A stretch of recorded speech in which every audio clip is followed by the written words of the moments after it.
type will we worry about this year? And what kind of shots will we be told to take? Remember the swine flu scare of 1976? That was the year the U.S. government told us all that swine flu could turn out to be a killer that could spread across the nation. And Washington decided that every man, woman, and child in the nation should get a shot to prevent a nationwide outbreak, a pandemic. Well, 46 million of us obediently took the shot. And now 4,000 Americans are claiming damages from Uncle Sam amounting to $3.5 billion because of what happened when they took that shot.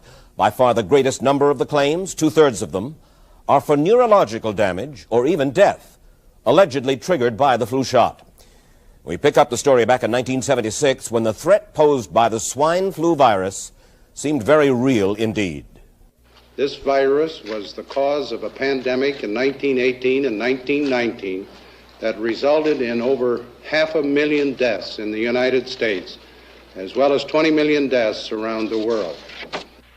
See how easy it is to... Thus, the U.S. government's publicity machine was cranked into action to urge all America to protect itself against the swine flu menace. Influenza is serious business.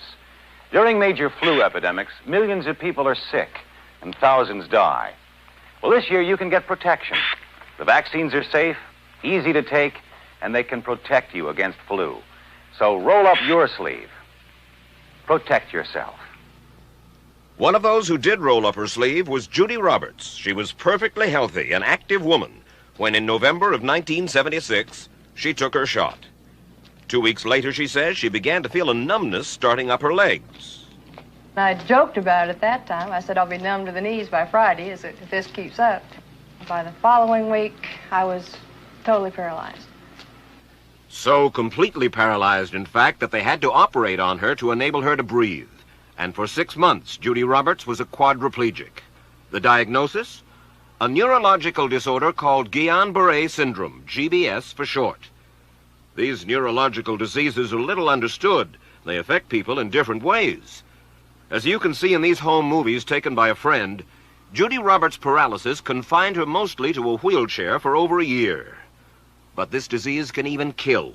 Indeed, there are 300 claims now pending from the families of GBS victims who died, allegedly as a result of the swine flu shot. In other GBS victims, the crippling effects diminish and all but disappear. But for Judy Roberts, progress back to good health has been painful and partial. Now, I noticed that your smile, Judy, is a little bit constricted.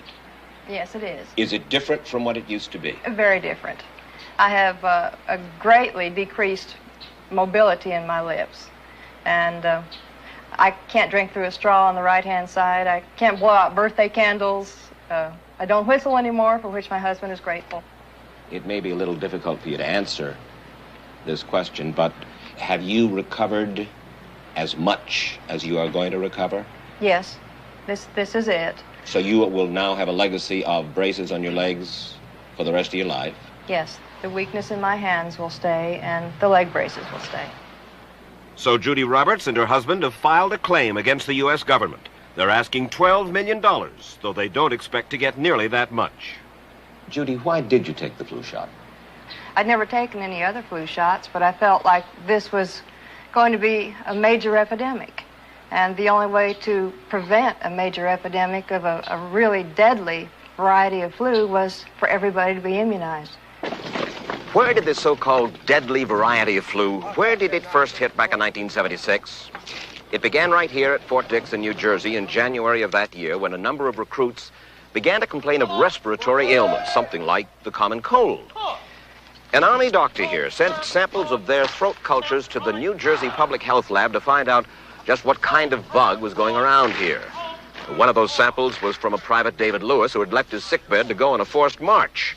Private Lewis had collapsed on that march, and his sergeant had revived him by mouth-to-mouth resuscitation. But the sergeant showed no signs of illness. A few days later, Private Lewis died. If this disease is so potentially fatal that it's going to kill a young, healthy man, a middle-aged school teacher doesn't have prayer. The New Jersey lab identified most of those soldiers' throat cultures as the normal kind of flu virus going around that year, but they could not make out what kind of virus was in the culture from the dead soldier and from 4 others who were sick. So they sent those cultures to the Federal Center for Disease Control in Atlanta, Georgia for further study. A few days later, they got the verdict: swine flu.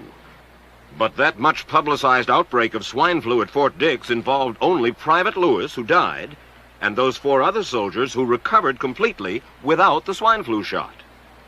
If I had known at that time that the boy had been in a sick bed, got up, went out on a forced march, and then collapsed and died, I would never have taken the shot.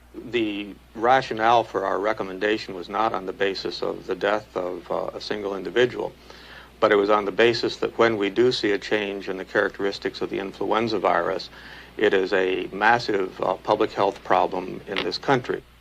Dr. David Senser, then head of the CDC, the Center for Disease Control in Atlanta, is now in private industry. He devised the swine flu program, and he pushed it. You began to give flu shots to the American people in October of '76. October 1st. By that time, how many cases of swine flu around the world had been reported? There had been several reported, but none confirmed. There had been cases in Australia that were reported by the press, by the news media. There were cases in... None confirmed. Did you ever uncover any other outbreaks of swine flu anywhere in the world? No. Now, nearly everyone was to receive the shot in a public health facility where a doctor might not be present.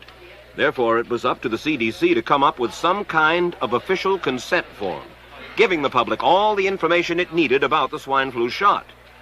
This form stated that the swine flu vaccine had been tested. What it didn't say was that after those tests were completed, the scientists developed another vaccine, and that was the one given to most of the 46 million who took the shot. That vaccine was called X53A. Was X53A ever field tested? I can't say. I would have to... It wasn't. I don't know. Well, I would think that you're in charge of the program. I would have to check the records. I haven't looked at this in some time.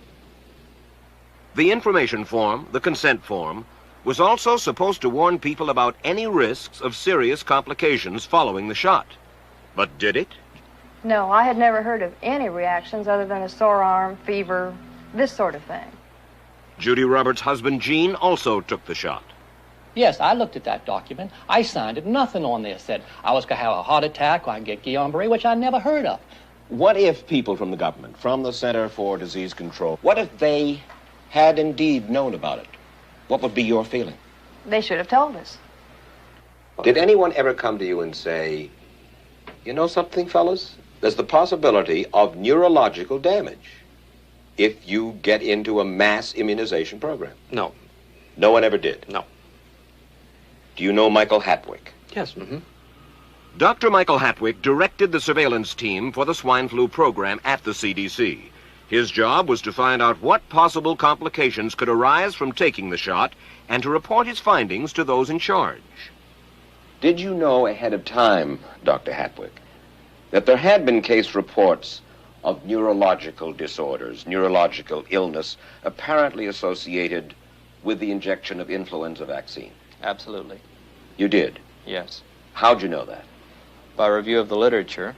So you told your superiors, the men in charge of the swine flu immunization program, about the possibility of neurological disorders? Absolutely. What would you say if I told you that your superiors say that you never told them about the possibility of neurological complications? That's nonsense. I can't believe that they would say that they did not know that there were neurological illnesses associated with influenza vaccination. That simply is not true. We did know that.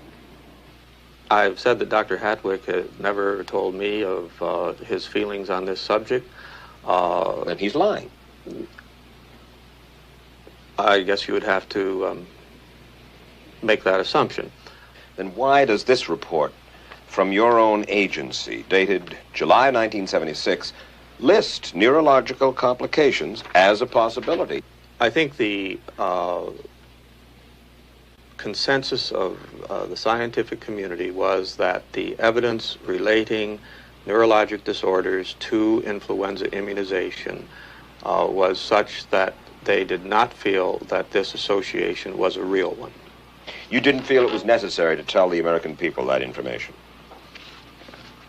I think that over the years we have tried to inform the American people as fully as possible.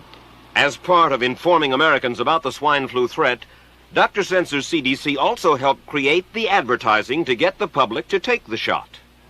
Let me read to you from one of your own agency's memos planning the campaign to urge Americans to take the shot. The swine flu vaccine has been taken by many important persons, he wrote. Example, President Ford, Henry Kissinger, Elton John, Muhammad Ali, Mary Tyler Moore, Rudolph Nureyev, Walter Cronkite, Ralph Nader, Edward Kennedy, etc., etc. True? I'm not familiar with that particular piece of paper, but I do know that at least of that group, President Ford did take the vaccination. Did you talk to these people beforehand to find out if they planned to take the shot? I did not know. Did anybody? I do not know. Did you get permission to use their names in your campaign? I do not know. Mary, did you take a swine flu shot? No, I did not. Did you give them permission to use your name saying that you had or were going to? Absolutely not. Never did. Did you ask your own doctor about taking the swine flu shot? Yes, and at the time he thought it might be a good idea. But I resisted it because I was leery of having the symptoms that sometimes go with that kind of inoculation. So you didn't? No, I didn't. Have you spoken to your doctor since? Yes. And? He's delighted that I didn't take that shot. You're in charge. Somebody's in charge. This is your advertising strategy that I have a copy of here. Who's it signed by? This one is unsigned. But you'll acknowledge that it was your baby, so to speak. It could have been from the Department of Health, Education, and Welfare. It could be from CDC. I don't know. I'll be happy to take responsibility for it. It's been 3 years now since you fell ill with GBS, right? Right. Has the federal government, in your estimation, played fair with you about your claim? No, I don't think so. It seems to be dragging on and on and on, and really no end in sight that I can see at this point. With respect to the cases of Guillain-Barré, allegedly... Former Secretary of HEW Joseph Califano, too, was disturbed that there was no end in sight. So a year and a half ago, he promised that Uncle Sam would cut the bureaucratic red tape for victims suffering from GBS and would pay up quickly. We shouldn't hold them to an impossible or too difficult standard of proving that they were hurt. Even if we pay a few people a few $1,000s that might not have deserved it, I think justice requires that we promptly pay those people who do deserve it. Who's making the decision to be so hard-nosed about settling? Well, I assume the Justice Department is. Griffin Bell before he left? Well, the Justice Department agreed to the statement I made. It was cleared word for word with the lawyers in the Justice Department by my HEW lawyers. And that statement said, in effect...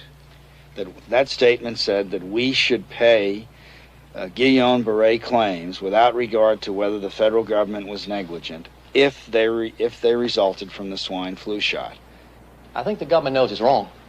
If it drags out long enough, that people will just give up. Let it go. I am a little more adamant in my thoughts than my wife is, because I told Judy to take the shot. She wasn't going to take it, and she never had shots. And I'm mad with my government because they knew the facts, but they didn't release those facts because if they had released them, the people wouldn't have taken it. And they can come out tomorrow and tell me there's going to be an epidemic, and they can drop off like flies next to me. I will not take another shot that my government tells me to take. Meantime, Judy Roberts and some 4,000 others like her are still waiting for their day in court.